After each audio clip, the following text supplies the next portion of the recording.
Hello, everyone. Sorry for the short delay in getting started. On behalf of the World Health Organization, Department of Aging and Life Course, and the International Federation on Aging, I'd like to welcome you all to the 9th in a series of webinars on age-friendly environments. Today's webinar is titled Ending Ageism Toward a World for All Ages, and will feature 3 presentations. So on behalf of the IFA, I'm thrilled to welcome our presenters, and I'm going to ask them now to briefly introduce themselves. Hi everyone, my name is Liata Elon. I'm from Bar Ilan University in Israel. I'm also the coordinator of an international PhD program on the topic of ageism funded by the European Commission. Hi everyone, my name is Nena Yerganzi. I work for Age Platform Europe, which is an EU network of organizations of older persons that directly represents more than 40 million older persons across the EU. And I'm also a PhD fellow at the National University of Ireland in Galway, where I research the human rights of older persons. Thank you very much. So we'll get started with our first presenter. So Liat, I will send you. There we go. Thank you. So I'm going to talk today about the way, about ageism, and I hope I can manage it technically. Just a second. For some reason, So I'm going to start briefly by introducing the concept of ageism, and I will be using here today the definition used by the WHO to describe ageism. I will then briefly go over the prevalence of ageism and also try to identify several theoretical explanations at the micro level, the meso level, and also the macro level to account for the prevalence of ageism. I'm going to give a couple of different examples for the manifestation of ageism and how prevalent it is really in every single aspect of our life. And I'm going to conclude with a few steps that we can each take in order to really change for the better to potentially, eventually, live in a world for all ages. So I'm going to start by using the definition of the WHO to describe ageism as stereotypes, prejudice, and discrimination towards people because of their age. Ageism can be directed towards young people and old people, and it can be both positive and negative. Our talk today is going to be focused more on the negative aspects of ageism towards old people. But really, ageism is quite prevalent and affects all of us, unrelated to our age. This example really shows how there is an interaction between the way we think about people, the way we feel towards them, and the behavior that we use. So here, if we look at this older person and think of this older person as incompetent or a burden to society, we're more likely to behave in a certain way. We're not going to sit next to this person. We might feel sorry for this person or feel repelled by this person. Whereas alternatively, if we think of older people as kind, warm, or wise, we're going to hire this person for a job. We might engage in a conversation with this person, and we're also going to feel more attracted and interested in engaging with this person. So as I said, ageism can go really either way, even though my focus today is going to be on the negative aspects of ageism. Ageism is quite prevalent, and if you look at your right-hand side, you see that more than 1/3 of the population in Europe, and that's based on a really large study of almost 60,000 Europeans, has reported exposure to ageism. This is contrasted with the other 2 big isms, racism and sexism, that have received a lot more attention in the literature. And the left-hand side by Nelson really shows that there's been a lot more research on racism and sexism. However, ageism is substantially more prevalent. And the reason why it is so prevalent is because it really affects each and every one of us. We're not all going to be a woman or a person of an ethnic minority, but we're all going to move along the continuum of age. And we all have an age that potentially exposes us to prejudice, discrimination, and stereotypes. And this is why ageism really needs to be addressed. I'm going to present very briefly three theories that try to account for the occurrence of ageism and its prevalence in our everyday life. And I decided to choose these theories along the continuum of micro, meso, and macro levels. The reason why I did that is to really show that no matter what angle you take, you can explain why ageism is so prevalent and so pervasive in our life. At the micro level, a very common theory is the terror management theory. This theory really says that we try to distance ourselves from other people because they really symbolize our own mortality. Older people are associated with weakness, disease, illness, and we try to shade away from them in order not to experience our own inevitable death. So that's one theory at the micro level that is quite prevalent to explain the occurrence of ageism. At the meso level, at the interactional level, a theory that talks about social segregation is quite prevalent. This theory says that our entire life is really segregated by age. We go to school or kindergarten with people our own age. We work with people who are our own age. And then when we retire, we do it also with people who are our own age. This really creates in-groups and out-groups and allows very little contact between people of different age groups. When we don't interact with each other, when we don't have this contact, we're not going to like each other. We're not going to feel close to each other. And this really creates a social divide between young and old in society. Finally, a very common, though quite controversial, theory at the macro level talks about the modernization processes that have turned older adults as more redundant in society. As a result of modernization processes, older adults are no longer needed to be the bearers of knowledge. Now we have the print materials and we don't need them to tell us about what happened before we came to the world. So they are no longer the bearers of knowledge. Also because there are more and more older adults as a result of medical advancements, we are not talking anymore about the survival of the fittest. But old age in modern era is associated with illness and decline. So this theory also talks about how older adults have lost their status as a result of modernization processes and have become less relevant in society. So this is really, in a nutshell, a couple of theoretical explanations that account for why ageism takes place in our society.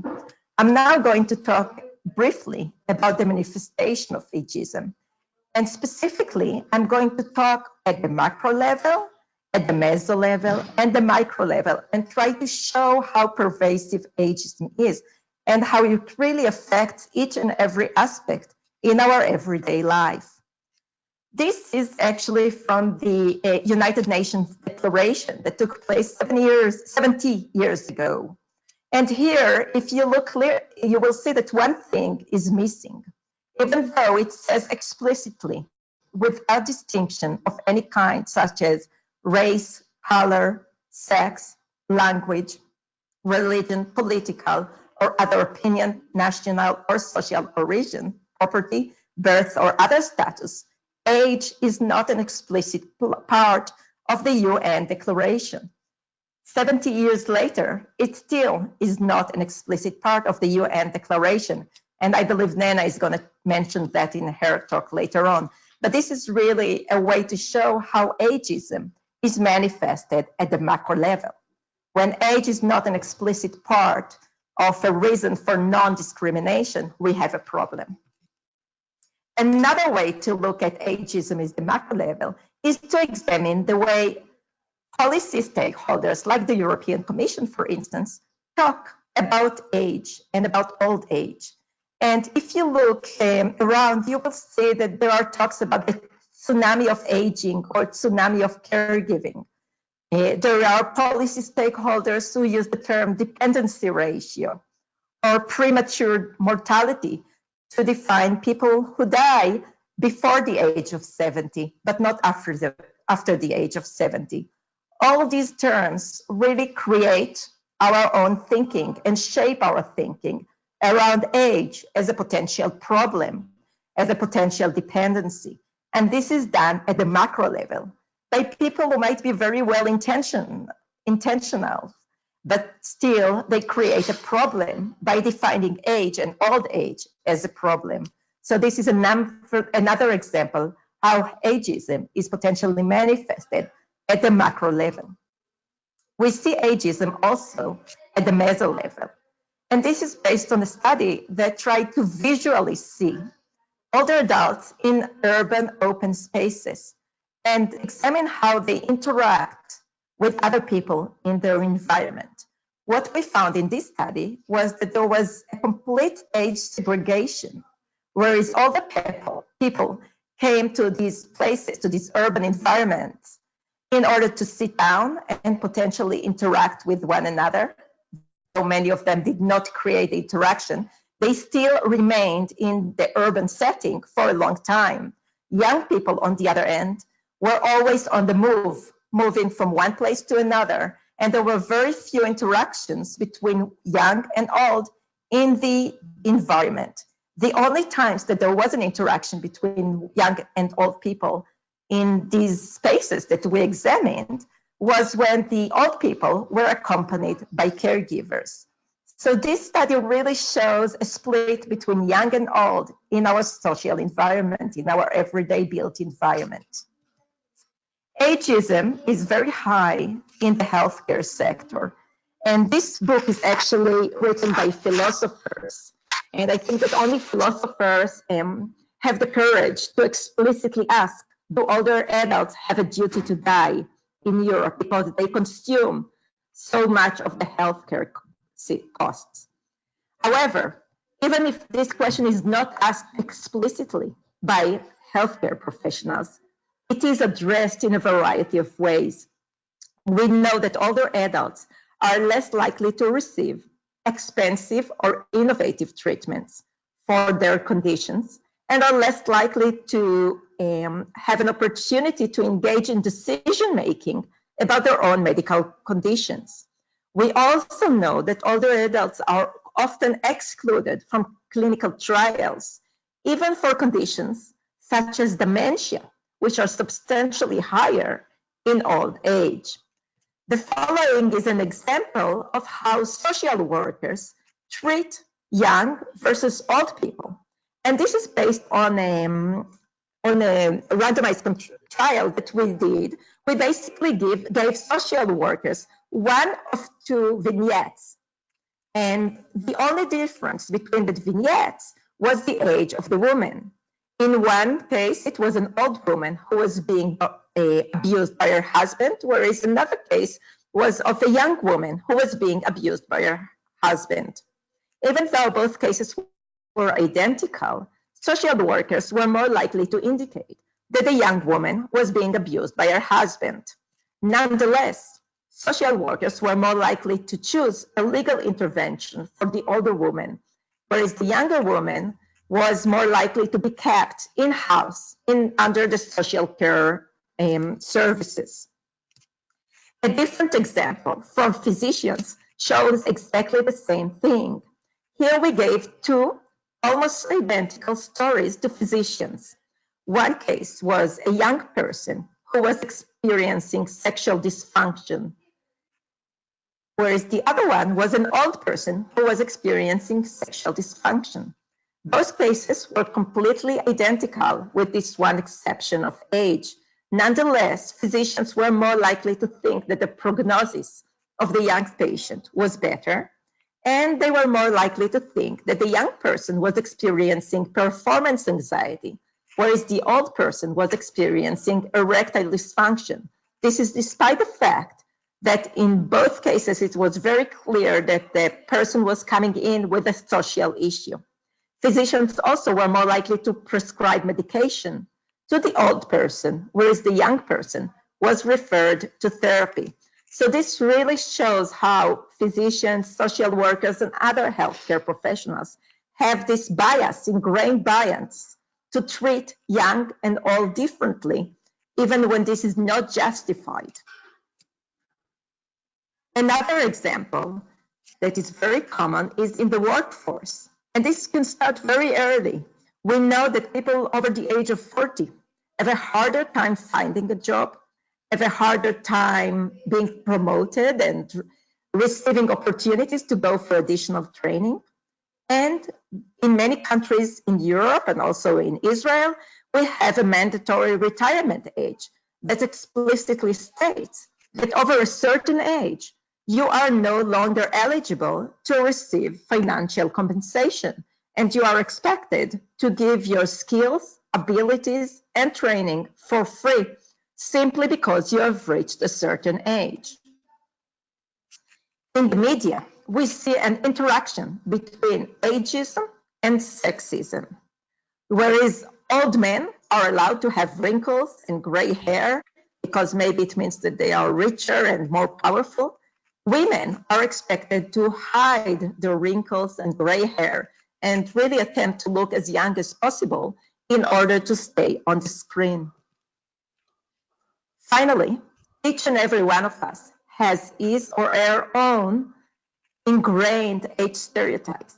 If I had asked you today to think of a witch, you'd probably think of an old witch because we've all ingrained this age stereotype of a witch as being old and not young. This starts actually very, very early.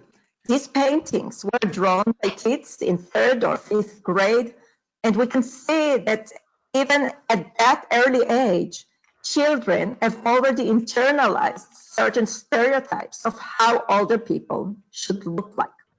The problem is that these stereotypes have been internalized at a very young age, but they perpetuate in old age. And when you ask older people to describe themselves, they oftentimes use these negative stereotypes of older people as slow, useless, a burden to society. We know that the way we think about our own aging makes a difference. There is research to show that older people who think negatively about their own aging are more likely to die earlier, are more likely to report a variety of medical conditions and to have more physical impairments. And their mental health is also likely to be poorer compared to those older adults who have more positive thinking about their own aging process. So it really has an impact on each and every one of us, as well as on our aging process. Before I conclude, I wanted to summarize with a very nice and appropriate song, I think, that talks about the resemblance between the status of young people and old people in society. I have to say that my kids, who are very familiar with the term ageism, keep talking about how they are exposed to ageism. And I think that this song really summarizes this very nicely by showing how it is the extreme, old people and young people who are more likely to be exposed to ageism. And then I would like to come up with a couple of ideas of things we can all do, both at the micro level, but also potentially at the macro level to create a societal change in order to eventually live in a world for all ages. I think the first principle that we all should follow is really to understand that age is just a number and that there is a substantial heterogeneity, especially in old age. And if we respect this and understand that there is variability, we are not going to use age as a sole criterion to determine our decisions, expectations, feelings, and behaviors. A second principle is really to watch out the way we talk, both if we are leaders and define or produce policy work, but also as individuals. The way we talk makes a difference. And if we talk about old age as a problem, old age as a tsunami, we create a problem for older people. Old age is really a blessing. This is the normative thing. This is something that we all should aim for. And if we understand it as such, I think that we will create the life of older people. We will improve the life of older people, but we will also improve our own life because, as I've already shown you, ageism really impacts the life of each and every one of us. A third principle that I think we should follow is to really explicitly prohibit age discrimination. Currently, in Europe, for instance, age is still one of the only criterion for which discrimination is sometimes allowed. So this is really a major thing that we should all fight to abolish, because age discrimination should not be allowed, and older people's rights should not diminish as they grow old.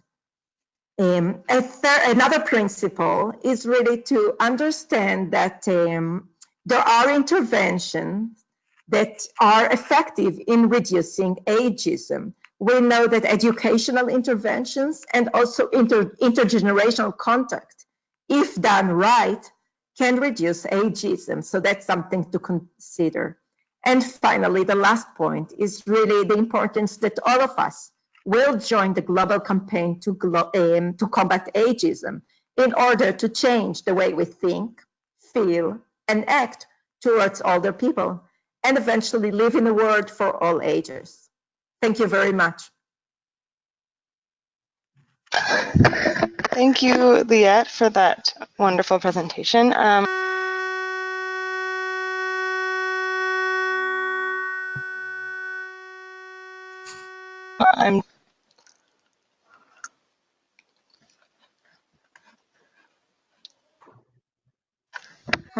perfect.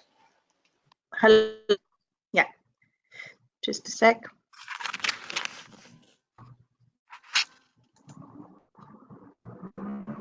Can you hear me well? Yes. Yes. Okay. Okay, so my perspective is coming from human rights, so it will complement what Liat has been saying, in particular from the perspective of the macro level that she has been discussing. So when I'm talking about human rights, I'm not talking about theoretical and moral aspirations, but I'm really talking about the legal obligations that are included in international human rights law. So what this means is, and you probably know it already, Liat referred to it as well, the governments, member states of the United Nations gathered together and they have adopted the Universal Declaration on Human Rights, which basically gives them the duty to take action to protect and respect and promote the human rights of their citizens. And the basic premise of this declaration are born free and dignity. So evidently, this declaration, age therefore includes older persons. Now, as Liat also mentioned, when we look at the second article of the declaration, which basically introduces the principle of discrimination, the fact that all the human be enjoyed by everyone without any form of discrimination, age is not explicitly mentioned in this list. Of course, it believes that this list is not exhaustive and is included as any other status. However, this and lack of explicit prohibition is that when governments are asked to report, because based on this commitment that they have made at the international level, they ask to report in front of international committees, independent committees, they ask them they're accountable to each other, human rights practitioners, human rights organizations, national human rights institutions, NGOs as well. They fail to pay the cases of age discrimination to the same extent that they pay to other forms of discrimination, like racial discrimination, gender discrimination, and so on. And the Universal Declaration is not the only instrument lacking this explicit prohibition of age discrimination. If we look also at regional instruments in the European Convention on Human Rights, national instruments as well, the same, let's say, deficit. So there's one thing in having everyone having in principle and in theory the same human rights, and there's another thing about how equality, equal treatment is applied in practice. And this is where ageism comes into play, because what ageism does is that it makes it more legitimate, more justified, more acceptable to discriminate on the basis of age. So equality in practice, how does it work? So the main idea behind human rights law and the equality principle that we have in human rights law is a very ancient one. It's the idea of Aristotle that likes should be treated alike. So the concept is that if we don't consider two situations, two individuals, two groups as alikes, as comparable, as being similar, we are allowed to discriminate, allowed to first to treat them differently. So if we consider, for example, that older persons are not in a comparable situation with other adults with regard to their right to continue working after retirement age, or with regard to their access to health, or with regard to their access to education, then when we treat older people differently in this respect, we do not consider this situation as discrimination, but instead we consider them as a right. So we think it's a legitimate reason to exclude older people from rights that are available to other adults. So this is what ageism does. It creates a divergence, a convergence, a divergence between law. It comes in the way, and it makes us blind into seeing that we're actually violating the human rights of older persons. And this has actually been also discussed in the frame of the United Nations, in particular a working group that is established since 2010 and is discussing ways to strengthen the protection of the human rights of older people at an international level. And this working, which is called the Open-Ended Working Group on Aging, has concluded in its meeting last year that although supposedly we all enjoy the same human rights and member states' governments have the same obligation vis-a-vis older persons as vis-a-vis other groups of society to protect their human rights, the actual enjoyment in practice rights diminishes with age. And this is due to the negative stereotypes that older people are somehow less productive, less valuable to society, and a burden to the economy and to younger generations. So this is the effect of age,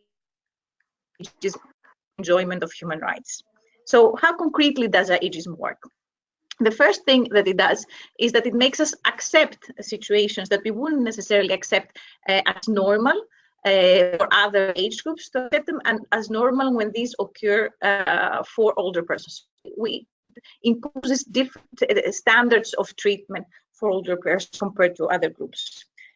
And the reason this happens is because ageism is a form of discrimination that is more associated and therefore remains unchallenged, because it also very much, as Leah mentioned, it's very much embedded in our subconscious, implicitly in our minds. So we internalize this prejudice in our young age and no longer consider them, we cannot see something that is bad, that is negative, that is harmful. The emblematic example of this is retirement ages, and across the EU, most EU countries have indeed mandatory retirement ages. So, what is the stereotype on which mandatory retirement ages are based? Is the idea that health declines in older age, capacity to work declines in old age, and as a result, we are allowed to force older persons to retire just because they reach a certain age, regardless of the individual capacity of the older person, the older individual in question, to continue working. And we know from facts that older people today, I mean, people on the age of 60, 65, or 70, their majority are still completely fit to work.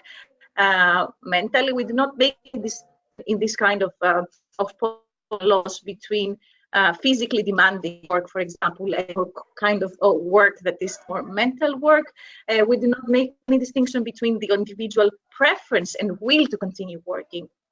For example, not necessarily apply medical tests so that we assess whether the individual is able to work, but just on the assumption that they are reaching a certain age, we consider it acceptable to stop them from working.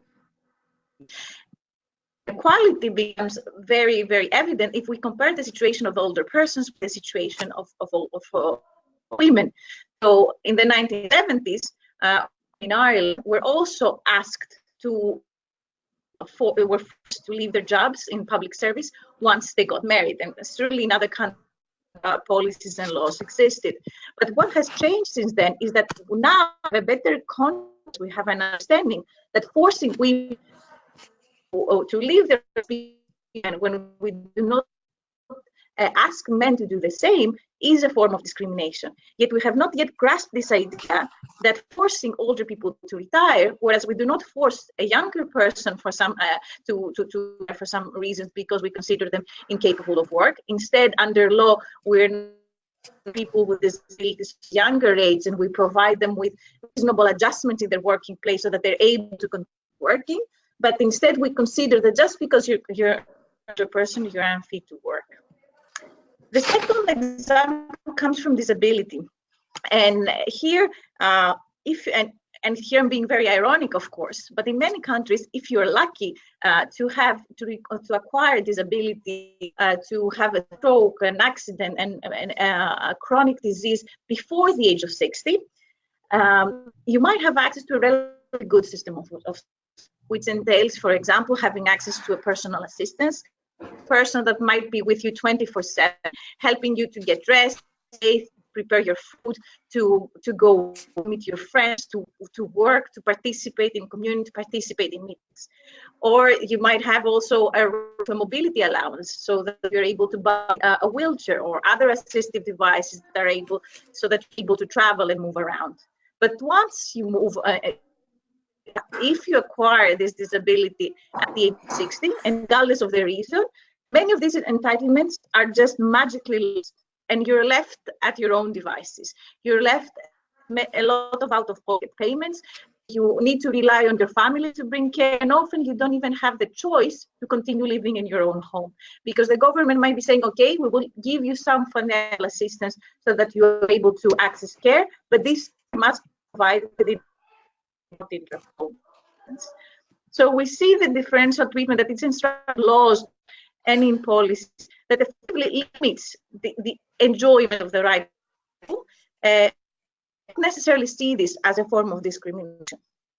So what does law and policy does is that they perpetuate these negative stereotypes of older people, and they make the denial of the human rights of older people more acceptable than we would consider them for our groups. So this is the basis. We do not recognize these cases as forms of discrimination. The second step in which human rights are violated is, since we do not recognize this as something bad, we do nothing to change it. So we do not recognize neither the barriers nor the change that needs to happen so that older people can equally enjoy their human rights. So this happens precisely because we do not consider discrimination on the basis of age as important, as harmful, as negative as other forms of discrimination, just like race or gender discrimination, for example. And how this happens is we lack comprehensive protection from discrimination. So, for example, in Europe, we have legislation that covers discrimination in access to employment, but we don't have the same level of protection when it comes to age discrimination, access to goods and services like housing, healthcare, education, and others.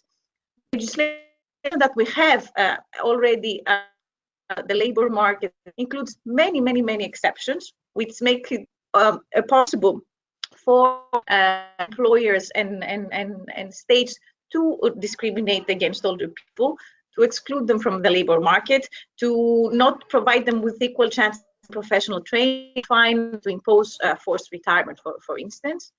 And of course, that makes it very difficult because it's like a device. We do it without thinking about it, to scrutinize, to think twice about whether a measure, a policy that we are applying is in fact discriminatory or not. And some of these policies we are taking even make sense. So on the one hand, you might have a national policy about extending working lives, and at the other end, you might have a program that puts an age limit in the professional training of older workers, which means that older workers do not have the possibility to skills, so they're actually able to stay compared to the labor market. So this is not something that has to do with research or anything but just because we don't think twice, we don't understand ageism and its negative effects.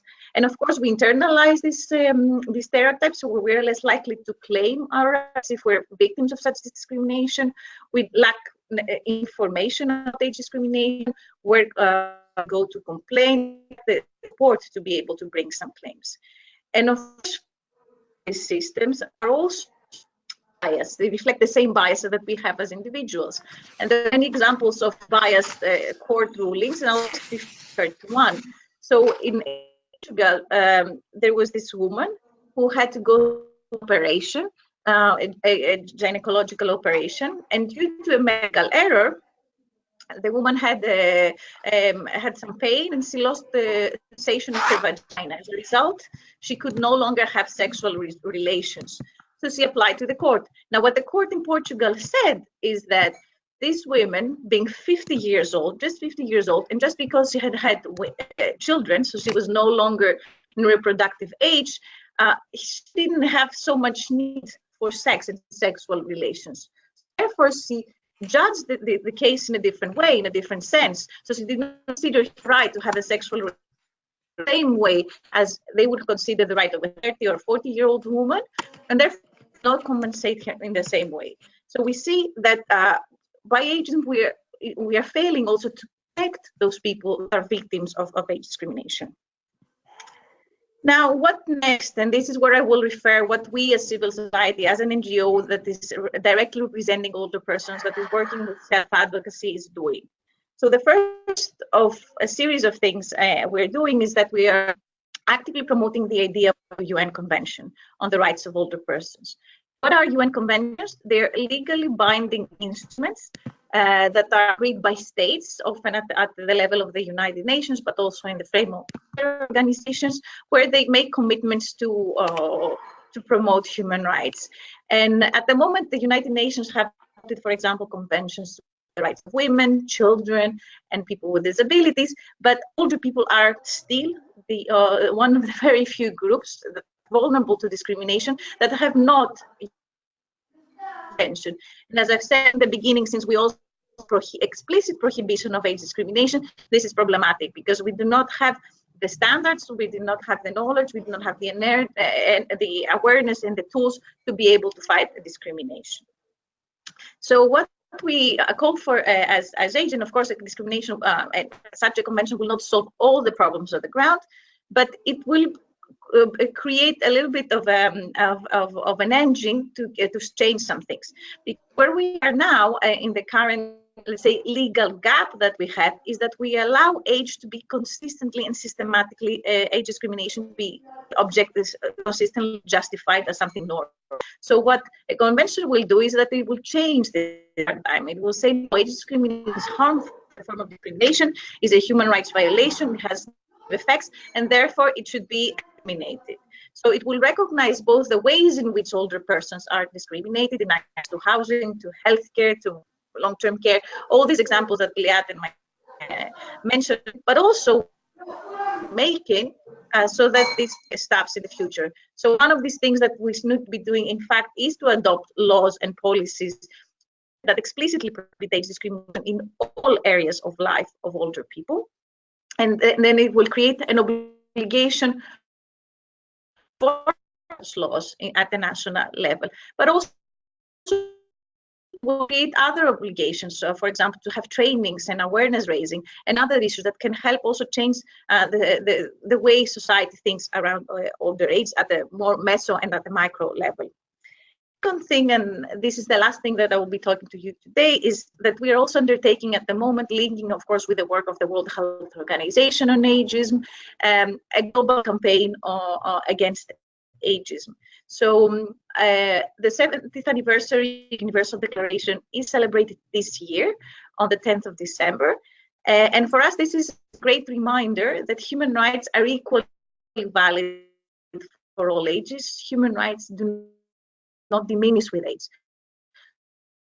That's why we wanted to do a campaign, International Day of Older Persons, in order to raise more consciousness and awareness of ageism as a form of discrimination, as a human rights violation, but also to mobilize different actors at the national, at the European, but also at the national level to work towards fighting ageism together. And we have managed to bring together several NGOs, different sectors of civil society, experts, also international organizations, including the UN, the WHO, etc., to support this campaign.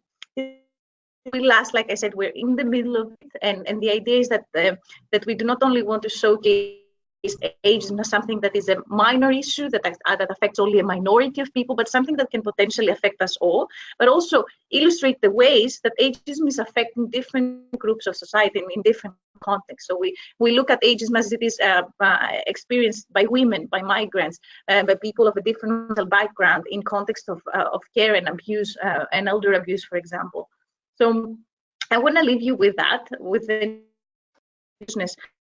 of ageism as a form of discrimination, and to gain awareness of how ageism affects potentially the human rights of all of us, and to ask you also to join us in this campaign and to contribute in any way you might. Thank you. Thank you very much for that wonderful presentation. At this point, I'd like to introduce Dr. Vania de la Fuente Nunez, who will give a bit of an overview of the work that the WHO is doing on ageism. Vania?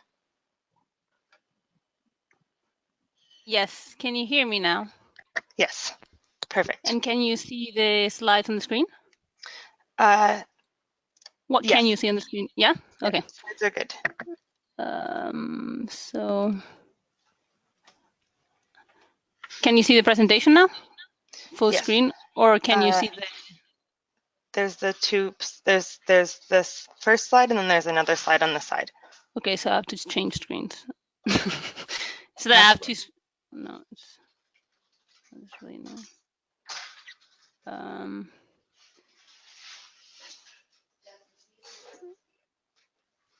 I don't know how to switch it. Wait one second. I think it's okay. What can you see now? The full screen with one slide? Sorry, it's just that I have two screens, so I never know. No, not to worry. I can see now? the same thing. Yeah, perfect. Okay, well, hello everyone. It's nice to be part of this webinar, and I just wanted also leading on to what Nena was saying, and beyond this magnificent awareness raising campaign that Age Platform is leading, and also going back to the idea that Liat posed earlier in her presentation on one way to get involved and to tackle ageism would be to join WHO's campaign to combat ageism. And just before I present the work that we're doing at WHO together with many different organizations and partners, I wanted to first present what got us here, so what got us involved in this global campaign. And basically, this was the realization by all countries or all member states of the World Health Organization that little could be done to respond to the needs of older people if we didn't actually address ageism first, because they recognized not only that ageism was bad for our health and our well-being, but also for the development of effective aging policies.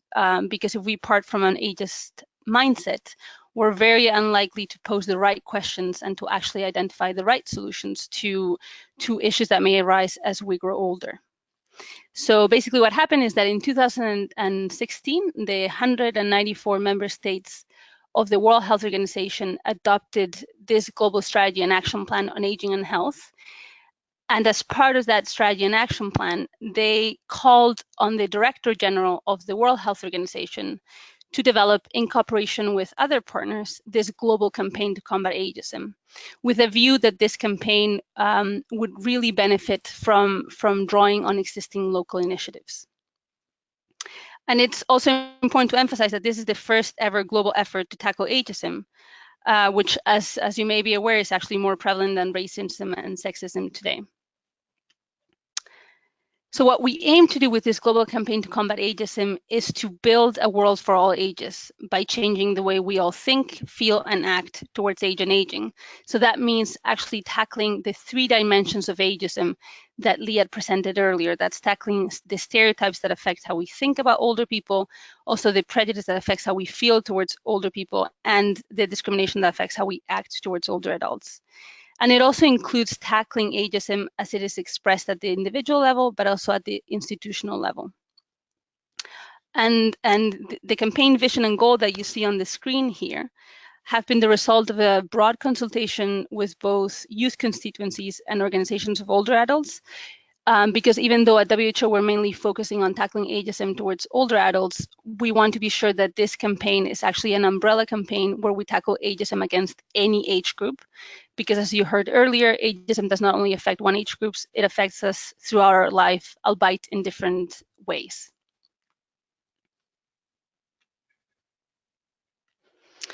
Now, drawing on that idea that we want to, and that goal that we want to change the way we think, feel, and act towards age and aging, the campaign is focused on 4 different areas of work.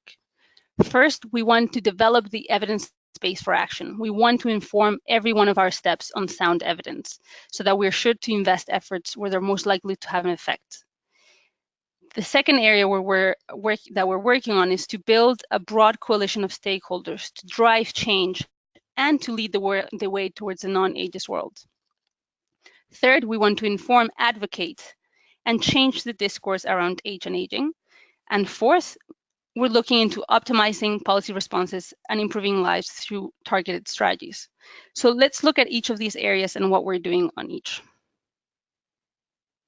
So if we get started with data and evidence, in this area, we started by developing a theory of change that helped us identify the pathway of change that would allow us to arrive at our ultimate goal of changing how we think, feel, and act towards age and aging. So this is basically parting from that ultimate goal and looking at what steps we would need to take to reach that goal. Since 2016, we have also done a study on the global prevalence of ageism, and for that we've used World Values Survey data. And we completed a policy review where we looked at country reports to see what actions they have been taking to tackle ageism thus far. And this is important because, as I presented earlier, we're not looking to start from scratch. We're looking into building from what's already there, what local initiatives are already existing, and to draw from those good examples as we move forward. We have also been quite busy since 2016 in conducting a series of systematic reviews, looking at different aspects, including the determinants of ageism, the consequences of ageism, and some of those I know Liat presented earlier. We've also devoted one systematic review into looking at the metrics to assess ageism, so what scales are out there and how effective are they, and also what works to tackle ageism. And for those of you who are not aware of this methodology, a systematic review is basically a literature review that uses systematic methods to collect data, critically appraise evidence, and then synthesize the findings. They're really designed to provide a complete and exhaustive summary of current evidence, so they're quite a huge undertaking. And then the next bullet point that you see on this slide is that we're also looking into learning about the lived experience of ageism, which is also key in having a better understanding of the role that systems play in the perpetuation of ageism, such that these systems might be changed to reduce and to prevent ageism. So for this piece of work, we're actually engaging with Help Age International Age Platform to collect a series of personal testimonies. And then the final step that we're taking in this direction to build that evidence base is to work on a scoping review on ageism and other younger people so that we get a full picture of the impact of ageism across all ages. And we will bring all of that evidence that you just saw on that slide together in an exciting and accessible way, which is a global report on ageism, that we will hope increases access to and promotes the use of this research. This report is basically going to be used to galvanize attention and to drive and direct action to this issue by highlighting how local, national, and global action can improve lives across the world. Now, the next area where we have focused our efforts as part of the global campaign to combat ageism is to build that global coalition. We consider ageism to be everybody's business, so we're really pulling together this coalition of actors to drive the campaign forward.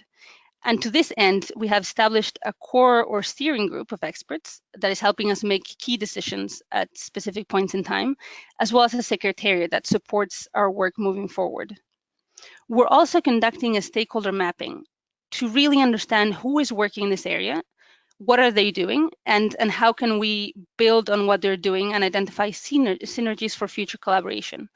And there's a link on that slide, and I would welcome anyone who is listening to this webinar to please let us know what you're doing so that we can also draw and learn from your experiences. At the same time, we've conducted a donor mapping to better understand who may be interested to fund this work. And finally, we have created draft guidelines for campaign supporters and partners who will be part of that coalition, and are working intensively with several UN agencies, including UNEC and OHCHR.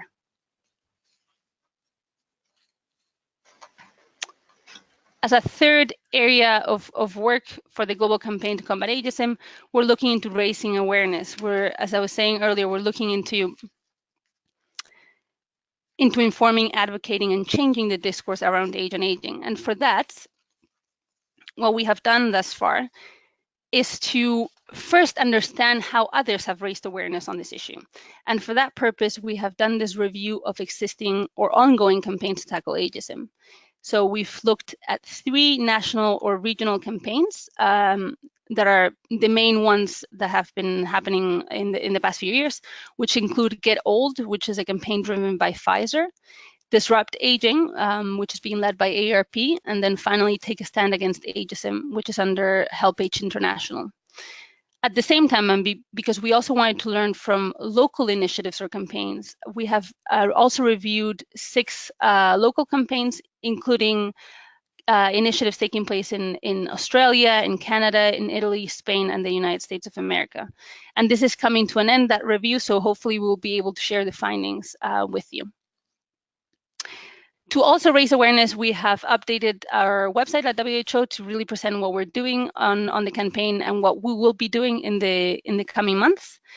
We have done a series of events and also a masterclass, including events with the private sector, because we consider that unless we involve the private sector, we're unlikely to be able to make much change in tackling ageism.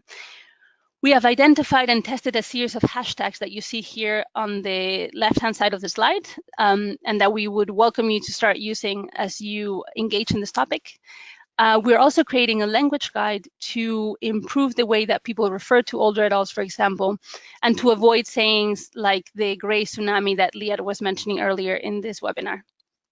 And then we've also been promoting the great efforts that others are undertaking in this area, including the Age Equal campaign and raising awareness about our own work. And the final area where we focus our efforts in the global campaign to combat ageism is to create that platform for action. And to this end, what we have done is to first try to identify what countries actually need to take action. And for that, we have created and disseminated a survey to assess country needs, and we will be collecting feedback on that in the coming month. And using those inputs, we will be designing a platform, and for that, we have devoted a meeting that will take place now in November, where different stakeholders will come together, and in view of those identified needs, they will be thinking about the ways in which we can design that platform to really engage people and promote online collaboration and other forms of collaboration as well. At the same time, in that platform for action, we're looking into already integrate good practices on ageism, and also provide a communication toolkit where we will present new ways and a new narrative to talk about aging and older adults, and also a scale to measure ageism so that people working on this topic, local level, national level, and regional level, can really start measuring whether their interventions are having any effects. Now, you may be wondering how those 4 areas of action actually come together, and for that we have this final slide on how it all comes together.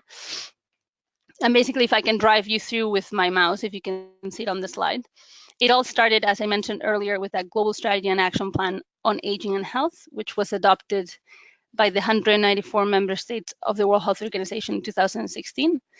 And this was the time when they really recognized ageism as an issue, as a barrier for us to actually have an effect in improving the lives of older people worldwide.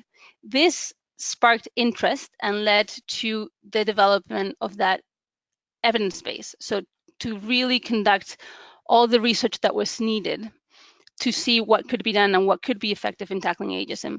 At the same time, that global strategy and action plan led to the stakeholder mapping, led to us really looking and understanding who's working on ageism and what are they doing. The stakeholder mapping then led to us identifying, okay, who is working in this area and who has an interest to contribute in the campaign, and to identify who may be a partner and a supporter of the campaign and set out to act on this. Then if we go back to the evidence base, this will help develop that global report on ageism, where we'll really pull all those findings from all the research that we have been undertaking in the past years, which will, as I said earlier, galvanize action and really call for action at different levels in an evidence-based framework. And this will again identify who may want to join as part of the global coalition. And then those who are part of the coalition, including partners and supporters, will be able to use all those tools and messages that we have available for use in the platform for action to take specific actions to change the way we all think, feel, and act towards age and aging. And again, these specific actions are not yet defined because it will depend on what the evidence show in terms of what is most effective in tackling ageism. So that's why you have question marks there. But the idea here, and there is some novel research showing that you can actually change social norms if you change the way that 1 out of 4 people, so 25% of the population, think about an issue. So our aim here with this campaign would be to really target that 1 out of 4 to drive social change and construct and build that world for all ages. So thank you very much for your attention. And I guess it's now time for questions. No, Jessica? Yes, thank you all for your presentations, which are a great starting point to the question and answer period. Before we start, I just wanted to clarify there have been a few questions about handouts and slides, and that's something that the IFA can send out to attendees after the webinar is over. So those will be made available pending any changes from presenters, but they will be made available. So to continue on with questions, I can start with the first question, which any of the presenters can answer. And the first question is, what steps can individuals take to combat ageism in their everyday lives?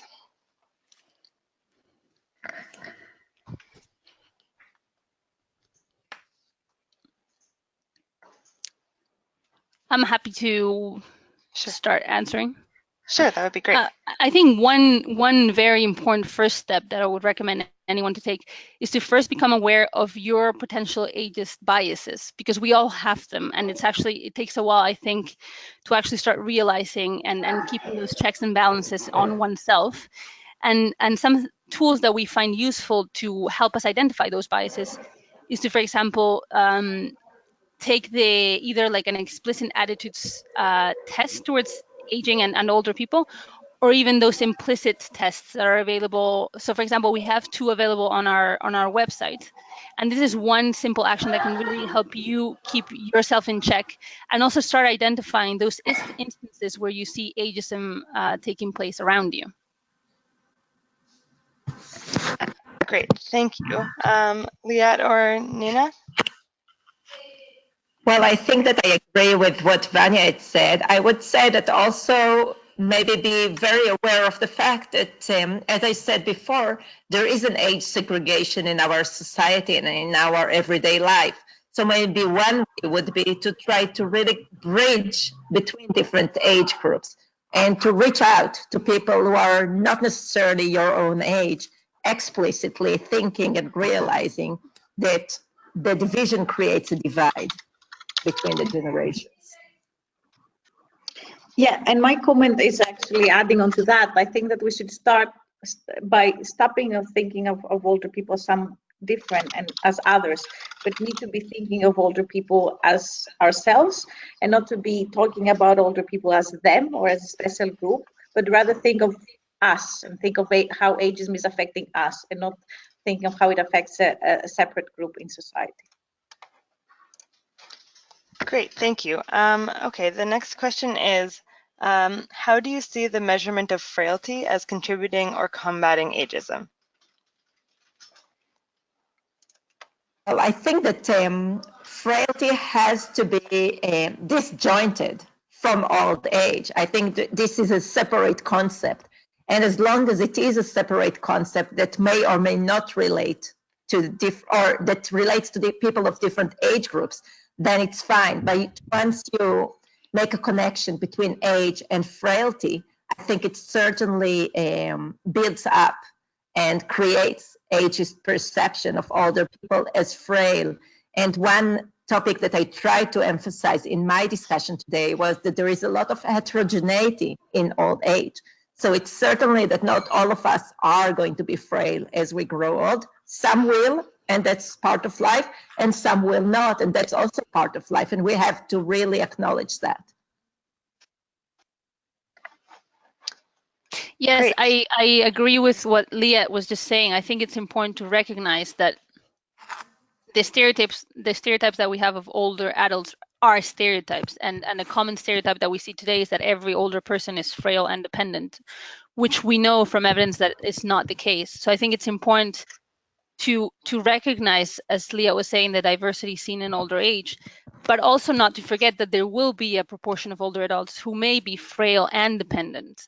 But it's about properly recognizing that diversity and properly also showcasing that diversity. So it's not only to focus on all older people as frail, because that's not the case, but also not forgetting that there will be a proportion of older adults who are frail. So it's keeping those portrayals balanced.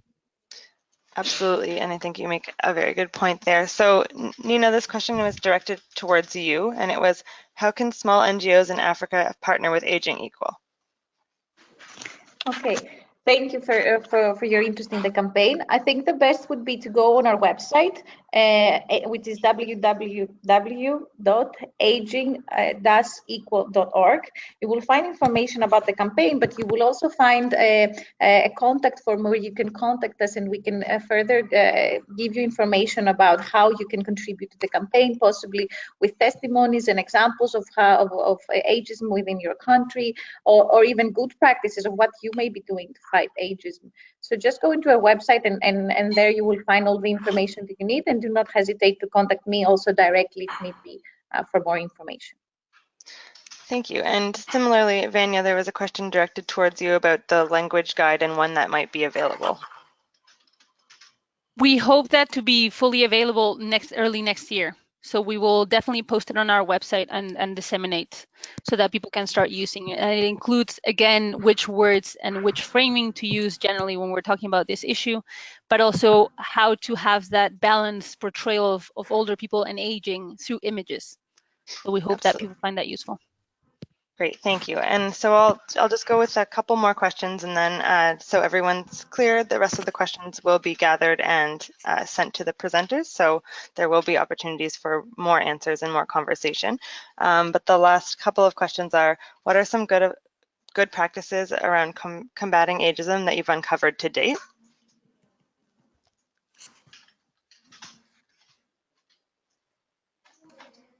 Well, I think that the two methods that have shown to be effective, and I mentioned today, are really to educate people. And as Vanya was saying, really to increase our awareness of what ageism is and how it comes to play in our everyday life. This is one way to combat ageism.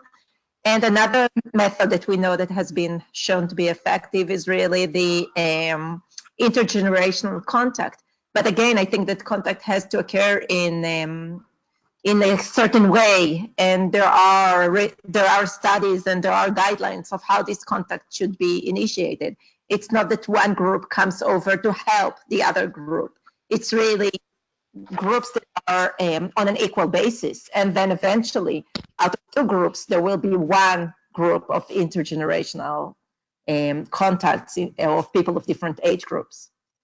And I would also add to that, as I was mentioning earlier, one of the areas where we're really devoting our efforts, it's that systematic review, looking at what has been used to tackle ageism in the past and what has been effective.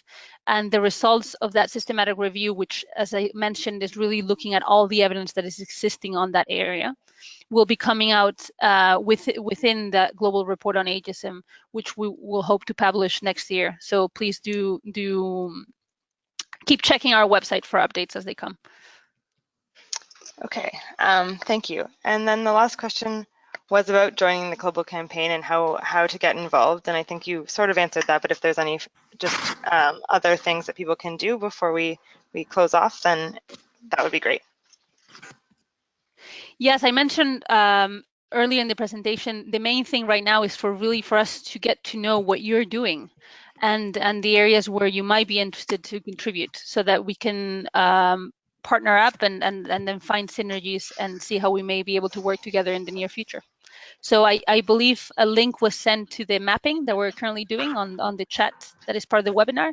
So please please fill in the details, or otherwise you can find that same link on our website. Great, thank you. All right, well, on that note, I'd just like to thank all of our presenters for sharing their expertise on this area with us today. I know that the IFA, along with all of the attendees, really looks forward to continuing the conversation on ageism, and I will be sure that that happens with participants after the webinar. So thank you all for participating. Thank you.